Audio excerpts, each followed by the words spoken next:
How artificial intelligence's impact on the future of jobs. Artificial intelligence is poised to eliminate millions of current jobs and create millions of new ones, some of which haven't been invented yet. Sean Joe thinks robots are stupid. And he's not alone in his frank assessment.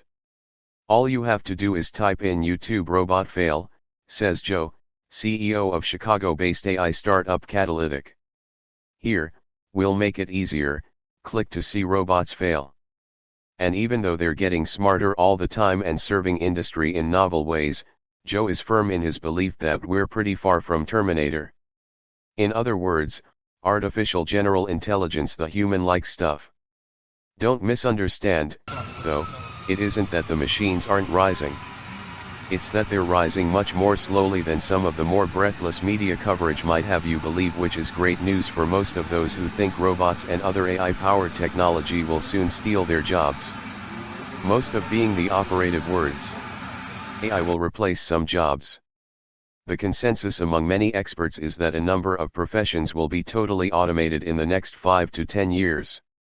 A group of senior-level tech executives who comprise the Forbes Technology Council named 13, including insurance underwriting, warehouse and manufacturing jobs, customer service, research and data entry, long-haul trucking, and a somewhat disconcertingly broad category titled Any Tasks That Can Be Learned. In an essay posted on Medium, AI guru Kai-Fu Lee, CEO of Sinovation Ventures and author of the 2018 book AI Superpowers, China, Silicon Valley, and the New World Order, posits that 50% of all jobs will be automated by AI inside of 15 years. Accountants, factory workers, truckers, paralegals, and radiologists, just to name a few, will be confronted by a disruption akin to that faced by farmers during the Industrial Revolution, he wrote. As research suggests, the pace in which AI will replace jobs will only accelerate, impacting the highly trained and poorly educated alike. And according to a recent story in Becker's Hospital Review, AI will take over certain healthcare tasks related to revenue cycle management. Considering those developments and predictions, and based on multiple studies by the McKinsey Global Institute, Oxford University, and the U.S. Bureau of Labor Statistics, among others, there is massive and unavoidable change afoot. Theories abound on the nature of that change. And many of them, you might be pleased to learn, are neither gloomy nor doomy. Artificial intelligence needs human ingenuity. Among AI's biggest boons, many experts believe, is its ability to save humans from having to perform tedious repetitive tasks that are part of their overall duties, so they're free to focus on more complex and rewarding projects or just take some much needed time off. There's always a concern that technology is displacing this current body of workers or tasks, and that's true, Joe says. But what always happens is that work, and that output, gets redirected to things that are much more productive. Some think increased productivity and efficiency might even shorten the work week. Which seems good in theory but comes with its own set of issues. Namely, how will pay and benefits be affected? And who reaps the bulk of monetary rewards? Companies? Workers? The government? Those remain unanswered questions. Up to this point, technology has created more work because it's another thing you have to deal with, says Justin Adams, formerly CEO at Digitize.ai and a vice president at its new Chicago-based parent company Waystar. But I think there's an inflection point where certain AI will get to a place where that actually flips. But Joe says that in order to facilitate technology adoption so it reduces workloads rather than increases them, you need people lots. The more technology encompasses and the more we demand of technology, the more people are involved in doing that, he says. Joe cites video games as a good example. Back in the DOS days, he says, all it took was one hyper-dedicated rogue and 6 or so months of toil to create a game that could be disseminated as shareware. Now it takes a high-tech village to produce what Joe characterizes as a movie studio-like undertaking requiring voice talent, designer, sophisticated physics, and a multi-million-dollar budget. The number of people that are necessary to deliver better and better technology grows massively, he says. So you move from worrying about the impact of high technology to actually helping to create the technology. When you look at AI, there's this non-stop need for training, for data, for maintenance, for taking care of all the exceptions that are happening. How do we monitor AI? How do we train it? How do we make sure that AI's not running amok? Those are all going to become new jobs. AI as job creator, a different kind of work. Even now, armies of people around the world are involved in the development of AI. Per a recent New York Times story on the subject, AI researchers hope they can build systems that can learn from smaller amounts of data. But for the foreseeable future, human labor is essential. GigaOM CEO Byron Reese has a similar, if more hyperbolic, take on how AI will affect human labor. As he opined in a recent essay, AI will be the greatest job engine the world has ever seen. In fact, Reese wrote, the BLS Bureau of Labor Statistics forecasts faster than average job growth in many occupations that AI is expected to impact: accountants, forensic scientists, geological technicians, technical writers, MRI operators, dietitians, financial specialists, web developers, loan officers, medical secretaries, and customer service representatives, to name a very few. These fields will not experience job growth in spite of AI, but through it. But just as with the internet, he added, the real gains in jobs will come from places where our imaginations cannot yet take us. The real gains in jobs will come from places where our imaginations cannot yet take us. Nicholson, CEO of the San Francisco-based machine learning company SkyMind.ai, shares a similar view rooted in even more distant history. Everybody uses this analogy, but when the Industrial Revolution came, a certain kind of job disappeared, he says. But many jobs, and many new jobs, were created. So when you think about, say, England before and after the Industrial Revolution, it wasn't a poorer place where there was less work. There was a lot more work, but it was a different kind of work. As part of a TED Talk he gave in the spring of 2017, futurist Martin Ford addressed the issue by hearkening to the so-called Triple Revolution report that was assembled by a group of brainiacs, a pair of Nobel laureates among them, and presented to President Lyndon Johnson in early 1964. The report argued, in Ford's telling, that the U.S. was on the brink of economic and social upheaval because industrial automation was going to put millions of people out of work. That was more than a half-century ago, he noted, and of course that hasn't really happened.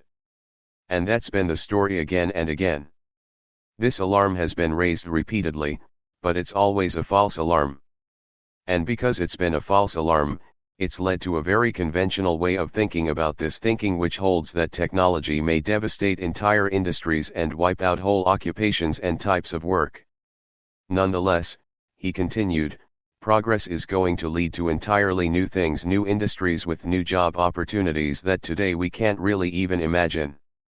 In a related discussion, Nicholson mentions a 2013 essay by American anthropologist and anarchist activist David Graeber titled On the Phenomenon of Bullshit Jobs, a work rant. Aside from his grumbling about the proliferation of pointless professions, the titular bullshit jobs, Graeber cites a then recent study in which automation spurred job loss in industry and farming coincided with the tripling of opportunities in other sectors ranging from professional and managerial to clerical, sales and service. It remains to be seen whether the forthcoming crop of AI-spawned jobs necessitated by the introduction of as yet undetermined products and services will provoke similar ire. But one thing's for sure, when it comes to work, humans will be just as necessary as they've always been, only in different ways. In many of the same ways, too. I feel like there's this overwhelming sense that as we get more value from computers and AI, people become less important, says Dan Platt, a technical product manager at Chicago-based AI company Narrative Science. But I don't see it that way. For the foreseeable and unforeseeable future, you will need contractors and plumbers and electricians and window installers, all these jobs that are immensely important and that the world does not operate without. Lee, too, is certain that many jobs remain safe from AI obsolescence. Namely, those that require creation, conceptualization, complex strategic planning management, precise hand-eye coordination, dealing with unknown and unstructured spaces and feeling or interacting with empathy and compassion. His full list of AI-proof professions include psychiatry, physical therapy, medical care, AI-related research, and engineering, teaching, criminal defense law, computer science, and engineering, again, science, management and fiction writing. Rest easy, J.K. Rowling. AI in the workplace, realistically preparing for impact. Earlier this summer, Amazon, whose warehouses buzz with robots and will be increasingly automated in years to come, announced that it would retrain a third of its 300,000-strong U.S. workforce to the tune of $700 million. Participation is voluntary in a program the company calls Upskilling 2025, which is designed to teach employees skills they can apply to work in technical roles inside or outside of Amazon. More cynical observers might chalk that up to an expensive public relations campaign in light of less than flattering reports about how the company allegedly treats its workers. Besides that, Joe says, it's infeasible. Why not simply make technology that's more adaptable to more people, he wonders, so the learning curve is much lower. Retraining warehouse workers to be, say, engineers is completely unrealistic. Which isn't to say there's no value in additional education. I think that we should be trying to get people to understand a little bit about a lot of things so the jump is not very large and the opportunities come, Platt says. You're not going to train everybody to write in Python, but if you have people that are trained to understand the basics of engineering, or how things work, their chances of not being displaced are a lot higher. For Nicholson, surviving and thriving in an increasingly AI-powered world requires a multi-pronged approach. First and foremost, he advises, avoid bullshit jobs. If you're bored in your job, it's probably a bullshit job and the machines will probably eat it.